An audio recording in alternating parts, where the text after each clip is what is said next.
Sou Francis Valad. Bem-vindos ao Holograma Histórico. Episódio 62.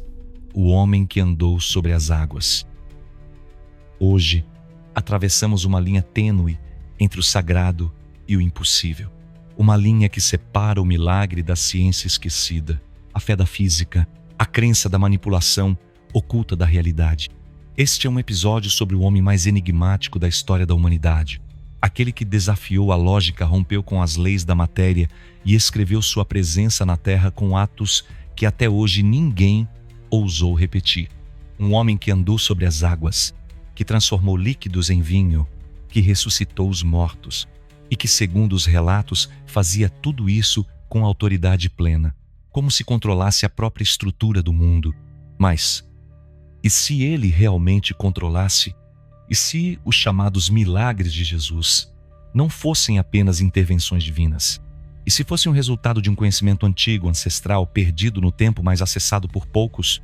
Um saber que transcende a religião, a tradição e os dogmas, e que pode ter sido herdado de mestres ainda mais antigos, mestres que, nos registros esquecidos da Suméria e do Egito, foram chamados de deuses, seres que vieram das estrelas. Os Anunnaki, mais especificamente Ningshizida, o senhor do conhecimento e da ciência superior, chamado de Thoth no Egito, chamado de Hermes entre os gregos, e que, segundo certas tradições ocultas, teria sido o verdadeiro mentor dos iniciados que passaram pelas escolas de sabedoria no Antigo Egito. E Jesus teria sido um desses? Durante os anos ocultos da sua juventude, teria o Nazareno aprendido os segredos da manipulação da matéria, do tempo e da energia?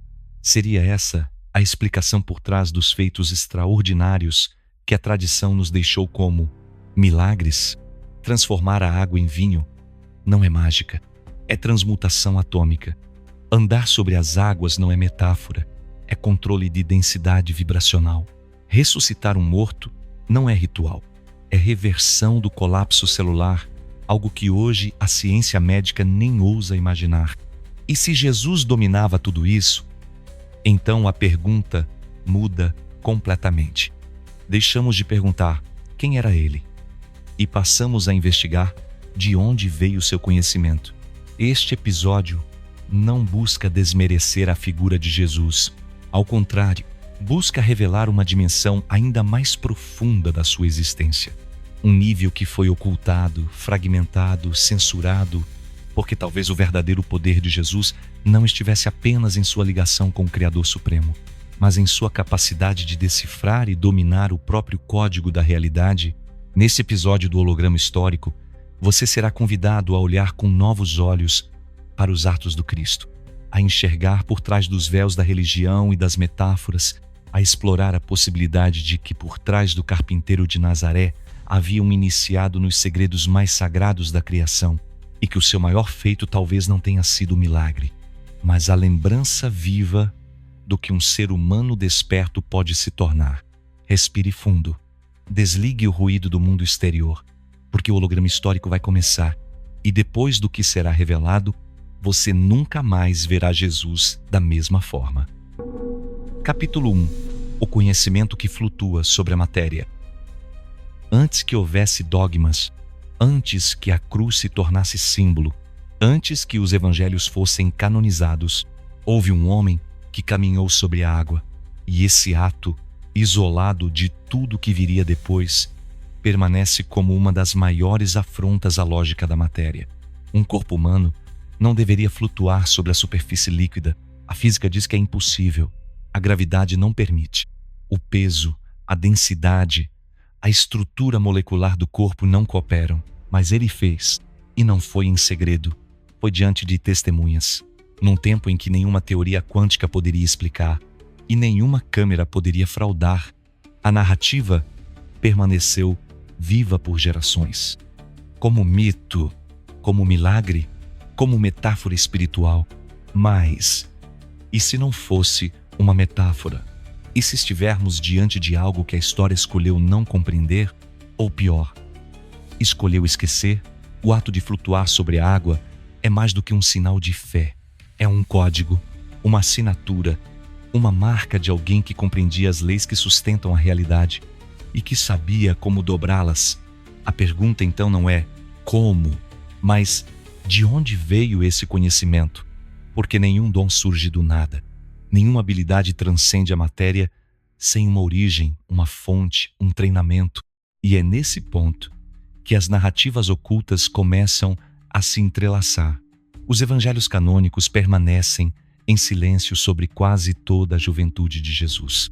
Dos seus 12 aos 30 anos, não há registros confiáveis, apenas o vazio. Mas esse vazio, para muitos estudiosos independentes, é eloquente.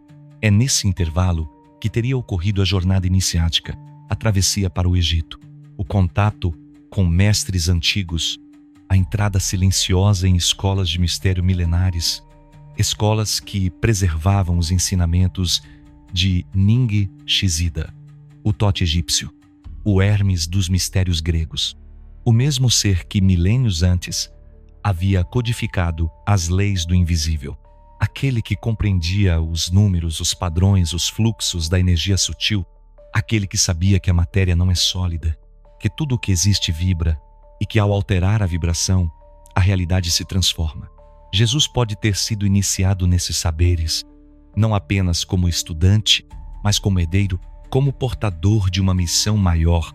E é aqui que a ciência antiga encontra o mistério cristão, porque aquilo que chamamos de milagre talvez seja apenas ciência não compreendida, uma ciência que se perdeu, ou foi silenciada, ou se tornou perigosa demais para ser ensinada. O que é andar sobre as águas? Se não manipular a densidade do corpo, tornar-se leve como o ar, alinhar os campos de frequência entre o corpo e o meio externo? E o que é transformar água em vinho, se não reorganizar os átomos, trocar ligações moleculares, transmutar uma substância em outra?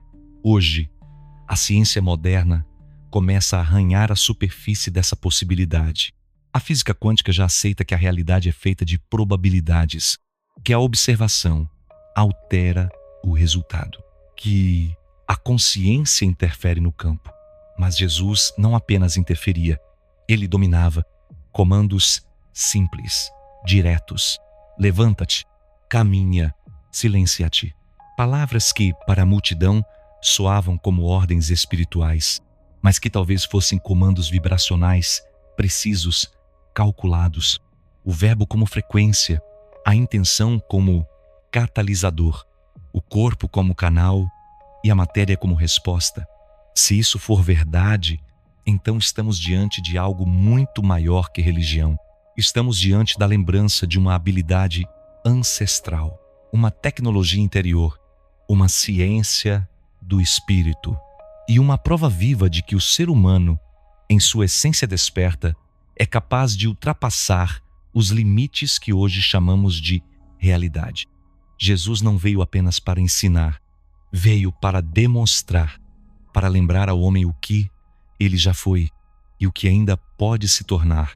Mas como toda verdade perigosa, essa foi ocultada, transformada em misticismo, envolta em dogma.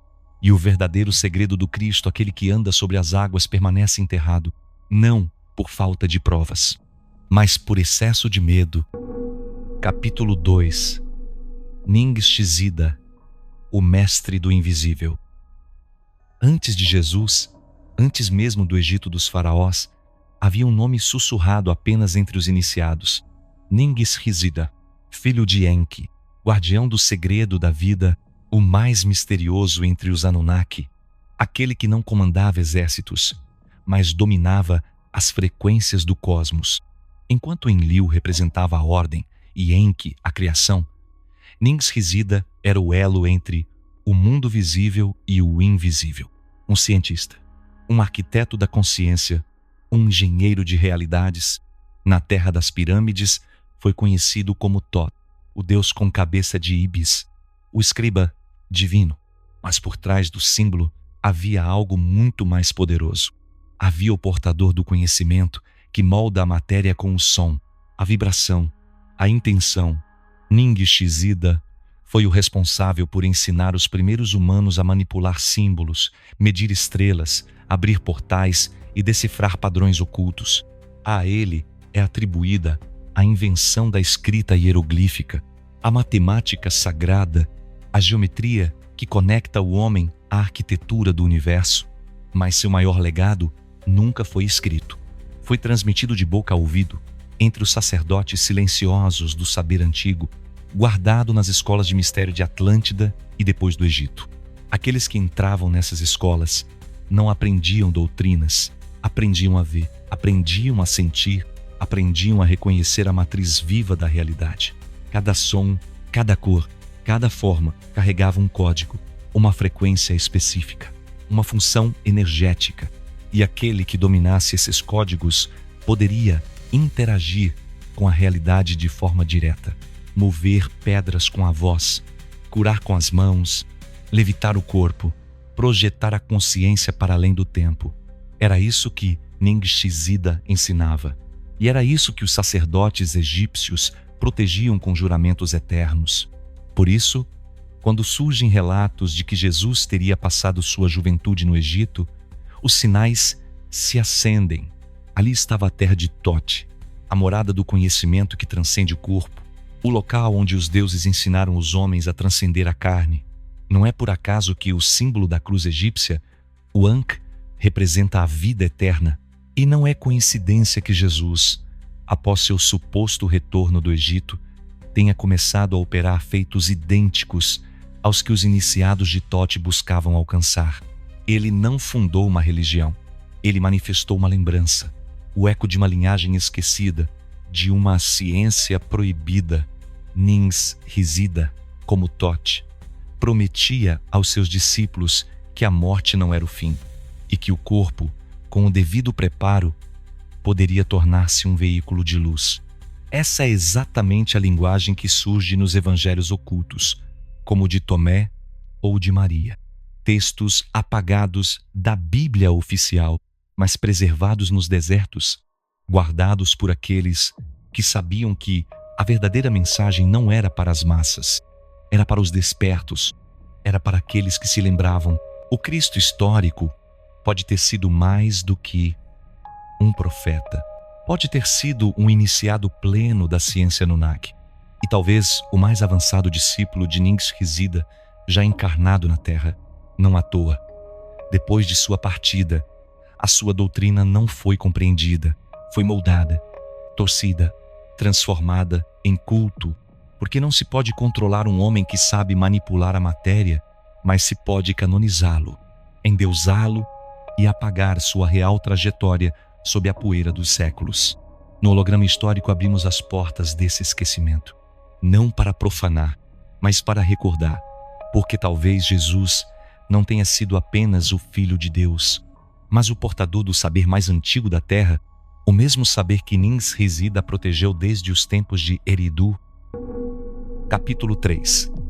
O Egito e os anos perdidos de Jesus. Há um silêncio estranho nos evangelhos, um intervalo de 18 anos, dos 12 aos 30. Nada é dito, nenhuma palavra, nenhum feito, nenhum rastro, como se aquele que mudaria o mundo tivesse simplesmente desaparecido. E de repente, surgido pronto para curar, pronto para ensinar, pronto para transformar a realidade diante dos olhos dos homens. Mas ninguém se torna mestre da matéria do dia para a noite, nem mesmo Cristo. E é nesse silêncio que se abre uma das perguntas mais perturbadoras da história. Onde esteve Jesus durante os anos que a Bíblia ignora? O que ele viu? Quem ele encontrou? E, mais importante, o que ele aprendeu? Várias tradições ocultas apontam para o mesmo lugar: o Egito, a terra dos mistérios, a casa das pirâmides, o solo onde Ningxi-Zida, como Tote, ergueu templos de iniciação, não de adoração. Foi ali, segundo os gnósticos, que os grandes mestres treinavam o corpo, a mente e a alma para ultrapassar os limites da existência comum. Ali, onde a morte era estudada como transição e a vida como um ciclo de aperfeiçoamento da consciência. Nos escritos do padre renascentista Ireneu, Há menções indiretas a uma jornada do jovem Jesus para além de Nazaré. No Evangelho de Tomé, uma passagem obscura diz que quem conhece o princípio conhecerá o fim. E entre os essênios, Jesus era chamado de aquele que partiu e voltou com os olhos abertos. Coincidência? Ou pista? O Egito não era apenas uma terra de faraós. Era um ponto de convergência de conhecimentos atlantes, sumérios e Anunnaki. Ali se falava da alma como Ka, do espírito como Ba e do corpo como Kat. Ali se ensinava que, ao alinhar essas três forças, o homem poderia controlar a realidade, materializar objetos, acessar outras dimensões, mover-se entre mundos sem precisar morrer. E se Jesus esteve ali, como muitos defendem, é possível que tenha sido iniciado nessas práticas, não como um observador, mas como um praticante, como um aluno avançado, como um herdeiro direto da ciência dos deuses. A ausência de relatos oficiais sobre esses anos pode não ser acidental, pode ser deliberada, porque o que ele aprendeu ali não caberia na moldura do dogma. Seria perigoso demais para o poder romano, inaceitável para o sacerdócio de Jerusalém e incompreensível para as multidões que apenas buscavam cura e consolo. Por isso, calaram-se, apagaram, suprimiram os detalhes e disseram que ele cresceu em graça diante de Deus. Mas Jesus, ao retornar do Egito, já não era mais um homem comum, era um iniciado, um operador da realidade, um conhecedor das leis que regem o campo quântico da matéria. Seu primeiro milagre, em Caná, não foi curar um doente, foi transmutar uma substância, água, em vinho, o elemento em celebração, a frequência em êxtase, um aviso silencioso para quem soubesse ler. Eu conheço os códigos. Eu vim lembrar o que vocês esqueceram. Eu sou o caminho, não porque fui escolhido, mas porque percorri o caminho do despertar. O Egito não apenas abrigou Jesus, transformou-o, e tudo indica que os mesmos deuses que ensinaram os faraós sussurraram também aos seus ouvidos. Mas o mundo não estava pronto para ouvir o que ele realmente sabia. Por isso, transformaram-no em ídolo, em estátua, em ritual. E assim o segredo foi selado. Mas nem todo selo permanece fechado para sempre. E neste episódio, decidimos quebrar mais um. Capítulo 4. Transmutação. A ciência por trás do milagre. O vinho acabou. Era uma festa, um casamento. Um momento de celebração que, subitamente, ficou ameaçado pelo constrangimento da escassez. Jesus é chamado. Alguém espera uma solução comum. Mas o que se segue desafia tudo o que a lógica humana considera possível. Água transformada em vinho, não por adição de ingredientes, não por truque de ilusionismo, mas por alteração da própria natureza da substância, átomos reorganizados, moléculas reestruturadas, um líquido se tornando outro diante de todos. Para a religião, foi um milagre. Para a ciência, uma impossibilidade. Mas para quem conhece a linguagem da matéria, foi uma demonstração, uma senha, uma lembrança de que a realidade não é estática, ela é programável e aquele que conhece os comandos certos pode alterar. Lá, transmutar é mudar a essência, é transformar uma coisa em outra, sem violência, sem ruptura, apenas com consciência. É isso que os antigos alquimistas buscavam. É isso que as escolas herméticas herdaram de Thoth. E é isso que Jesus demonstrou logo no início de sua jornada pública. A alquimia não é uma metáfora, é uma ciência e, em sua origem, estava profundamente ligada aos mistérios egípcios e sumérios. A ideia de que tudo no universo é feito da mesma substância, apenas vibrando em frequências diferentes. Água e vinho não são opostos. São frequências distintas do mesmo campo de possibilidades. Basta saber como acessar o ponto de mutação. E para isso, não é preciso força. É preciso vibração, intenção, palavra alinhada ao campo. Hoje, a ciência moderna já começa a arranhar esse território. A física quântica reconhece que o observador altera o observado, que a matéria se comporta de acordo com a expectativa de quem a vê, que a realidade se dobra à consciência. Mas Jesus já sabia disso. Séculos antes de Max Planck, milênios antes da mecânica quântica, ele não leu sobre isso. Ele encarnava isso. O milagre de Caná não foi para impressionar. Foi um lembrete, uma senha codificada nos evangelhos. Eu sou o Senhor da matéria. Eu conheço o segredo da substância. Eu posso alterar o que vocês chamam de real. E mais do que isso, vocês também podem, porque nenhum mestre verdadeiro faz para ser admirado, faz para ser imitado. E Jesus dizia isso repetidamente. Em verdade vos digo, se tiverdes fé como um grão de mostarda, fareis obras maiores do que estas. Não era humildade, era a chave esotérica, era a revelação de que o poder está adormecido no ser humano comum, mas para ativá-lo seria preciso morrer para a velha consciência, desprogramar o medo, silenciar o ego, desfazer a ilusão da separação e recordar o que foi esquecido. A transformação da água em vinho é uma alegoria para os cegos, mas é ciência pura para os despertos. É uma demonstração da unidade entre a consciência e a matéria, e uma prova de que, sim, a realidade pode ser moldada por quem conhece o código. Jesus conhecia, talvez porque aprendeu, talvez porque lembrou, ou talvez porque jamais esqueceu. Capítulo 5. Leveza e densidade. O mistério de caminhar sobre as águas. Era noite. As águas estavam agitadas. O vento soprava com força. E os discípulos, em sua fragilidade humana, remavam contra as ondas. O medo crescia. A tempestade parecia maior do que a fé. Até que no meio da escuridão surge uma figura serena, imperturbável, caminhando sobre o mar como se fosse terra firme. E nesse instante, o real se dissolveu. As leis da física entraram em colapso. E o impossível se fez visível. Mas o que realmente aconteceu ali? Como pode um corpo humano pesado, denso, submetido à gravidade, caminhar sobre a superfície líquida? A resposta tradicional é simples: milagre. Mas o holograma histórico não se contenta com simplificações. Aqui, investigamos o que foi escondido sob a palavra milagre. E o que encontramos é tão perturbador quanto libertador. Tudo no universo é vibração. O corpo humano, a água do mar, o ar, o som, o pensamento, cada um vibra numa determinada frequência. A densidade de um corpo não é um estado fixo, é uma condição vibracional. E aquilo que chamamos de peso é apenas o resultado de uma frequência específica interagindo com o campo gravitacional. Jesus, ao caminhar sobre as águas, não violou a natureza. Ele a compreendia e, por isso, podia superá-la.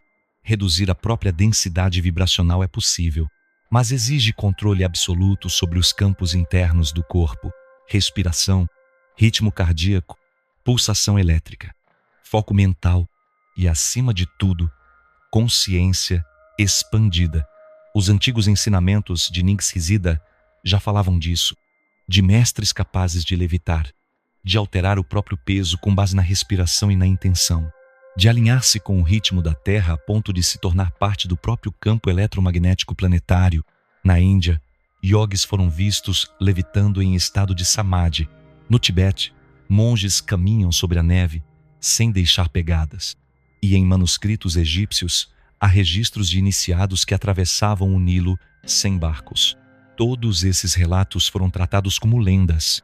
Mas e se forem ecos da mesma habilidade? A habilidade que Jesus demonstrou com perfeição. Andar sobre as águas é símbolo, mas é também ciência oculta. É o domínio sobre os próprios elementos. O corpo deixa de ser um prisioneiro da carne e se torna veículo de manifestação da consciência plena. Um corpo que vibra na mesma frequência que a superfície da água não afunda, flutua. E um ser que controla sua vibração não é limitado por chão, mar ou montanha. Jesus olhou para as ondas e não viu ameaça. Viu campo, viu fluidez e pisou como quem pisa em certeza. O espanto dos discípulos não foi à toa. Eles não viram apenas o mestre. Eles viram um homem que havia desligado o software da limitação.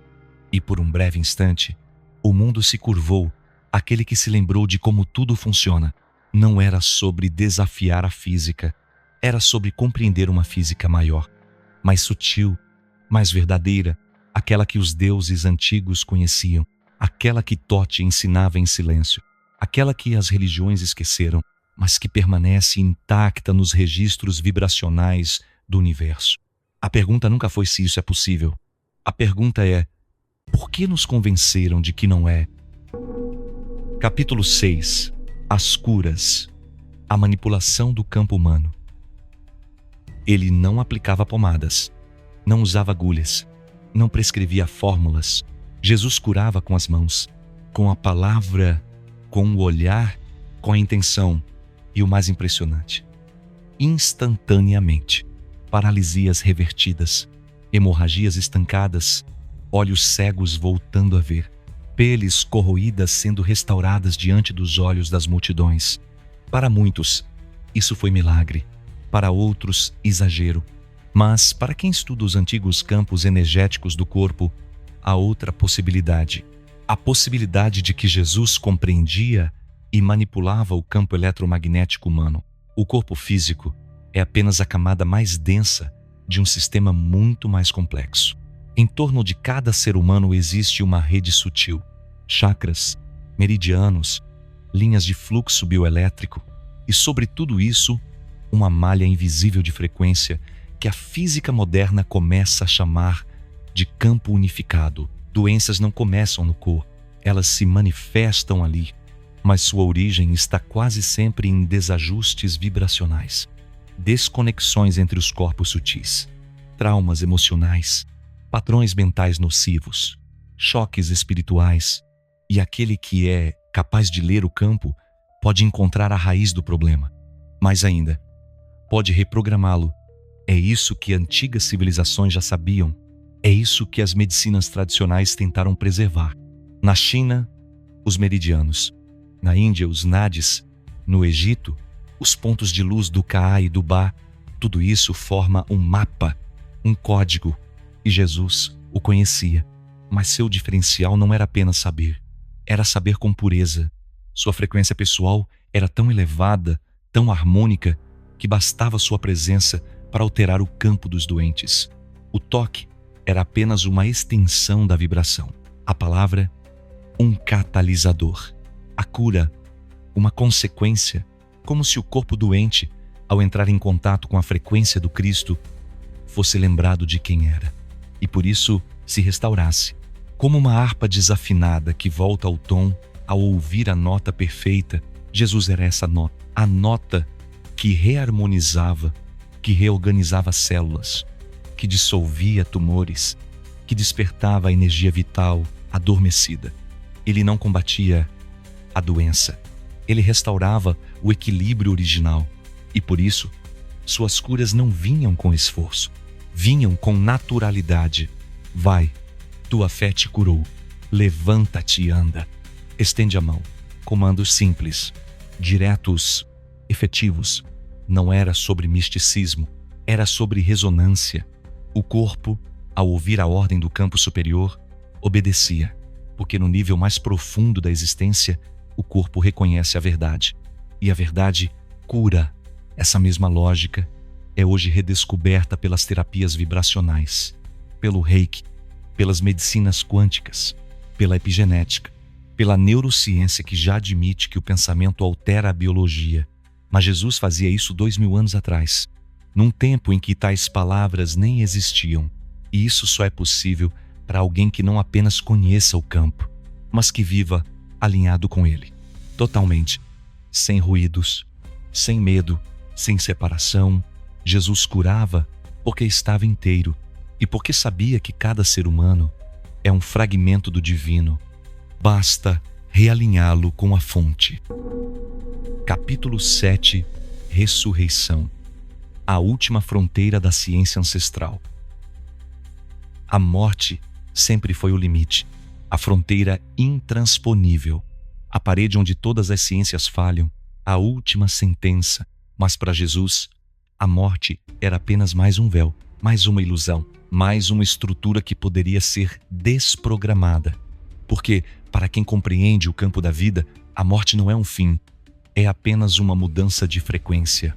E a ressurreição maior dos mistérios cristãos talvez seja o ato mais profundo de ciência espiritual já registrado. Lázaro, 4 dias morto, sepultado, em decomposição, e ao som de um chamado, volta a viver. Lázaro, vem para fora. Uma frase, um comando, e o impossível se desfez diante de todos. Mas o que realmente aconteceu ali? Como reverter um corpo em colapso? Como restaurar células necrosadas? Como retomar a consciência após o desligamento do sistema neural? A resposta está no ponto mais elevado da manipulação do campo. Jesus não apenas agia sobre o corpo, agia sobre a matriz de informação que sustenta o corpo, aquilo que os antigos chamavam de alma, aquilo que os egípcios chamavam de Ba, aquilo que os físicos modernos tentam nomear como campo morfogenético. É nesse nível que a verdadeira cura acontece. E é nesse nível que a morte pode ser revista, não pela força, mas pela ressonância da essência. Jesus, ao chamar Lázaro, não chamou o corpo, chamou o padrão vibracional da consciência, chamou a assinatura energética do ser. E com isso, ativou a reconexão. A matriz voltou a irradiar. O corpo respondeu. A vida retornou. Mas esse feito, por mais impressionante que seja, não foi o único. O ápice da jornada de Jesus foi a sua própria ressurreição. 3 dias após a crucificação, o corpo exaurido, perfurado, silenciado, se ergue e não apenas retorna à vida, retorna transformado, glorificado, em outra frequência, em outro estado vibracional, capaz de atravessar paredes, de surgir em diferentes lugares, de ser reconhecido e ao mesmo tempo não reconhecido. Não era mais o mesmo corpo, era o mesmo ser, mas em outro nível de manifestação. Essa é a verdadeira chave do mistério. A ressurreição não é a volta ao corpo antigo, é a ativação de um novo corpo, o corpo de luz, o veículo que as escolas iniciáticas sempre buscaram alcançar. No Egito, chamavam de Sahu, na Índia, de Mahasamadhi, no Tibete, de corpo arco-íris. Em todas essas tradições, o objetivo é o mesmo: transcender a prisão da carne, converter o corpo denso em corpo sutil, transformar o templo biológico em templo vibracional. E Jesus fez isso, como prova de que o homem, quando plenamente desperto, vence até a morte.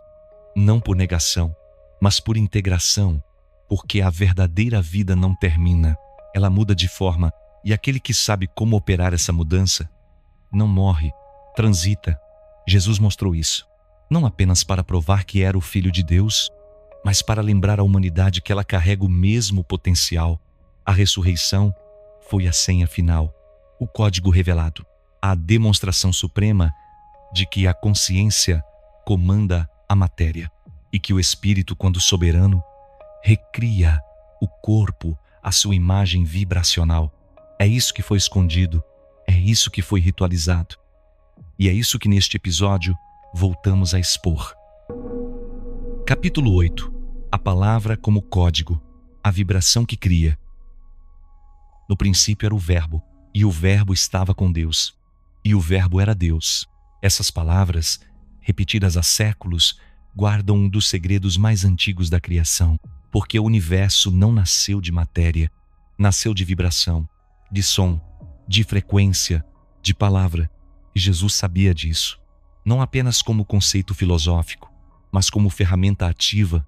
Cada vez que falava, algo se movia, algo acontecia. Doentes eram curados, ventos se acalmavam, demônios recuavam, mortos despertavam.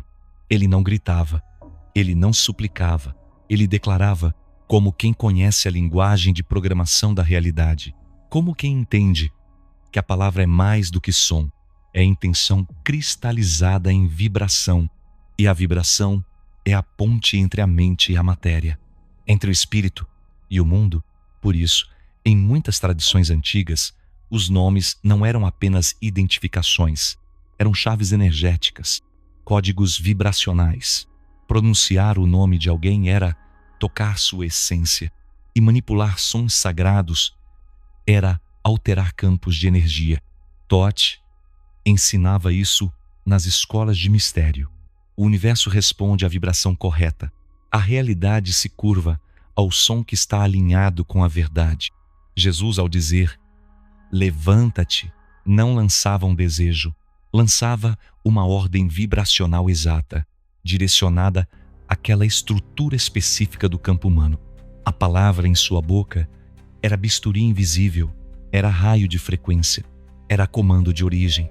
Os exorcismos não exigiam rituais longos, bastava um verbo, saia, e a entidade saía, não por medo, mas por reconhecimento, porque no campo espiritual, a autoridade não vem da força, vem da frequência de origem.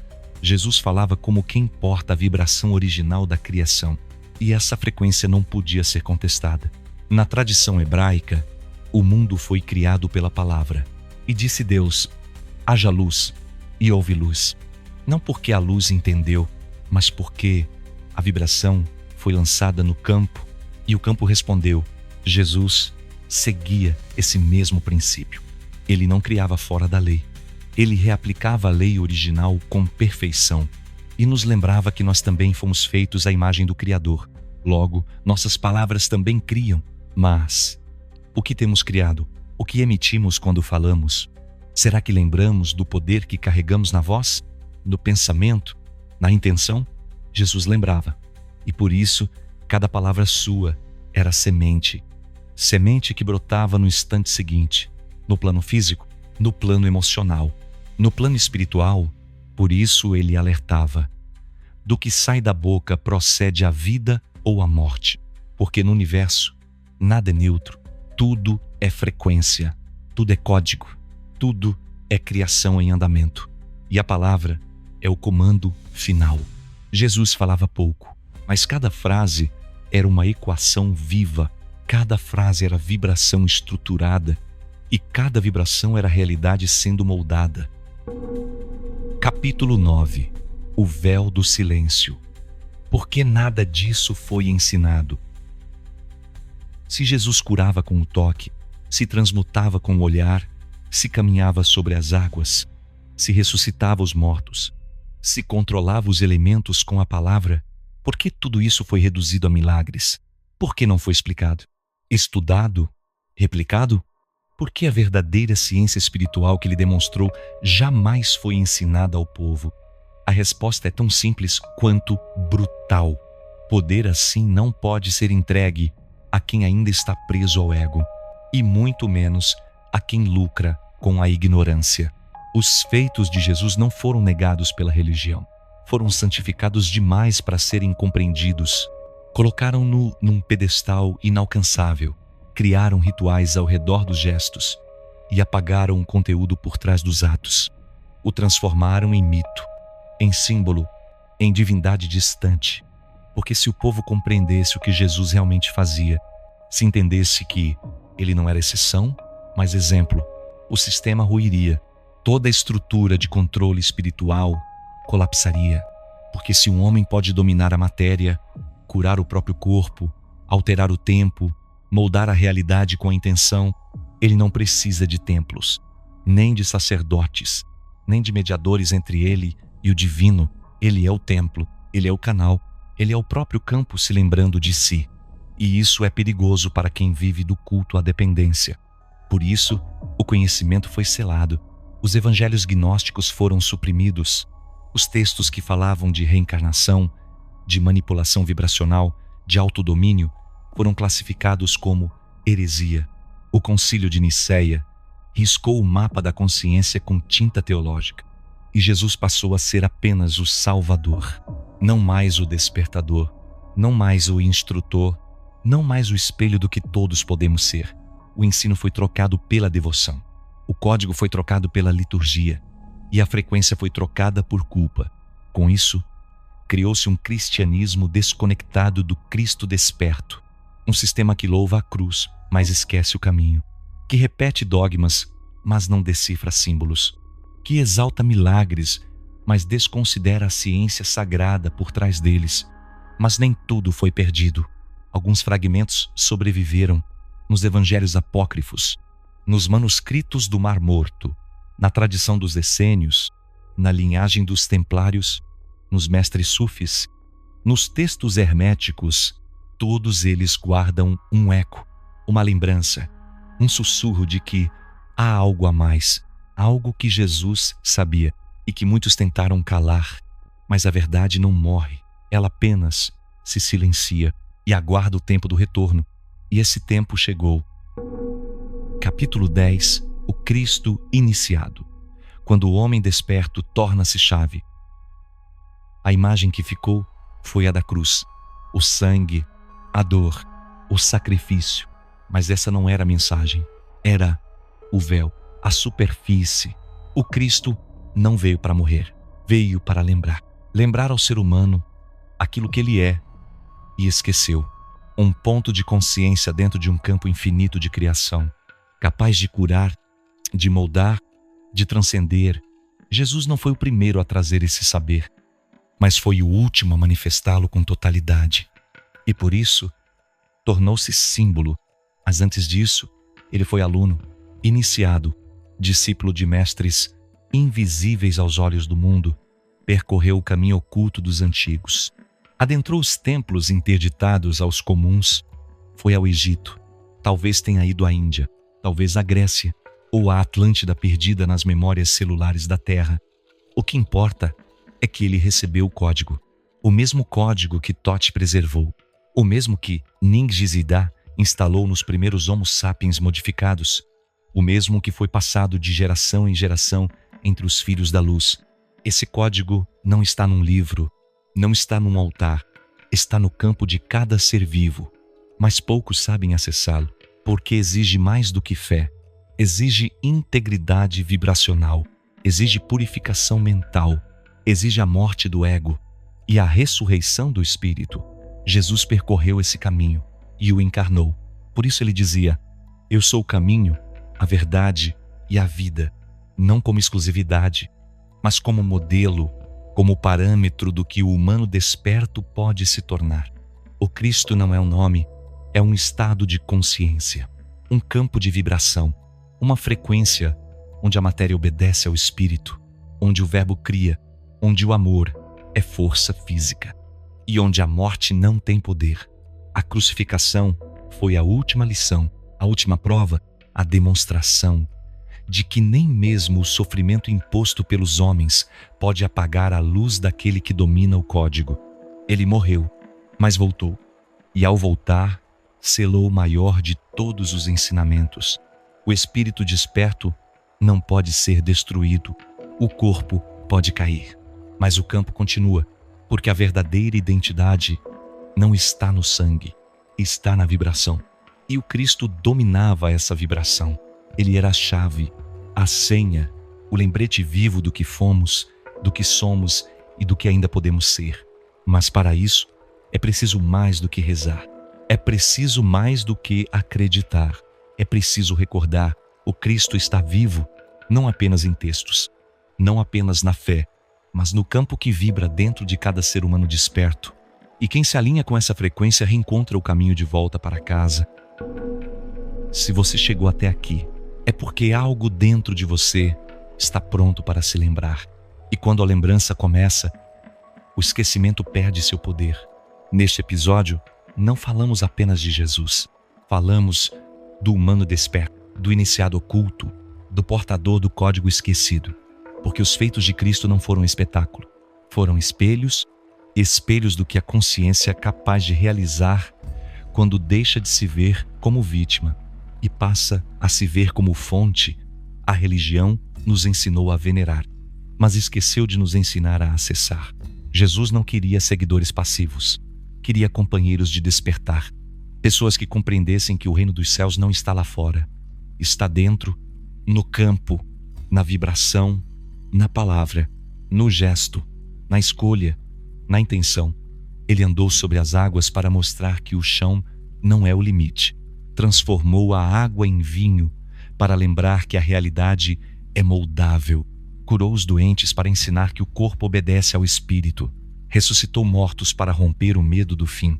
E falou com autoridade porque conhecia a verdade. Não a verdade dogmática, mas a verdade vibracional, a verdade que liberta. E essa verdade está acessível a todos que ousam olhar além do véu. Aqui, no holograma histórico, nosso compromisso é com ela, com o resgate do que foi esquecido, com a decodificação daquilo que transformaram em mito, com a reconstrução do humano integral. O Cristo foi silenciado, foi editado, foi distorcido, mas não foi apagado, porque a frequência dele continua vibrando.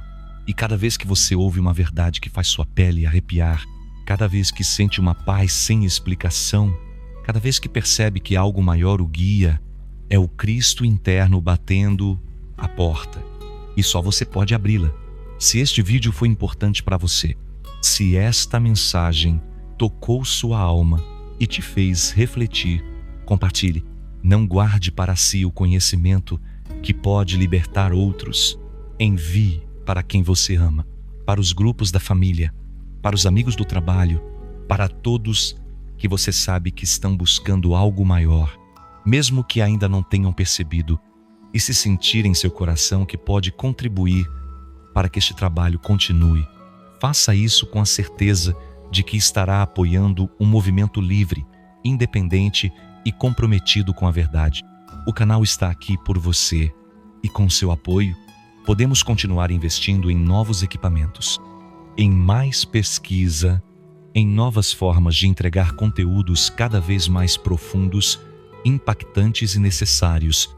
Apoios podem ser feitos via Super Thanks aqui no YouTube, PayPal, francisvalade@hotmail.com, chave Pix, francis.valade@gmail.com, ou adquirindo os produtos da nossa loja oficial com estampas exclusivas da série Anunnaki e outros temas do canal.